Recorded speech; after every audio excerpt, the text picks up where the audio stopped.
पंचमीची. ऐका ऋषीश्वरांनो तुमची कहाणी. एक आपलं आटपाट नगर होतं. तिथं एक ब्राह्मण राहत होता. तो आपलं शेतीभाती करून सुखानं नांदत होता. पुढं एके दिवशी काय झालं, त्याची बायको शिवेनाशी झाली, पण विटाळ तसाच घरात कालवला. त्या दोषानं काय झालं, तिचा नवरा पुढच्या जन्मी बैल झाला व त्या बाईला कुत्रीचा जन्म आला. देवाची करणी. दोघंही आपल्या मुलाच्या घरी होती.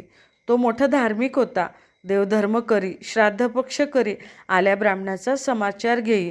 एके दिवशी त्याच्या घरी श्राद्ध आलं तेव्हा बायकोला म्हणाला, आज माझ्या बाबांचं श्राद्ध आहे, खीरपुरीचा स्वयंपाक कर. ती मोठी पतिव्रता होती. तिनं 4 भाज्या केल्या, 4 कोशिंबिरी केल्या, खीरपुरीचा स्वयंपाक केला. इतक्यात काय चमत्कार झाला, खिरीचं भांडं उघडं होतं, त्यात सर्पानं आपली गरळ टाकली. हे त्या कुत्रीनं पाहिलं. मनात विचार केला की ब्राह्मण खीर खातील आणि मरून जातील, मुलाला ब्रह्महत्येचं पातक लागेल, म्हणून उठली.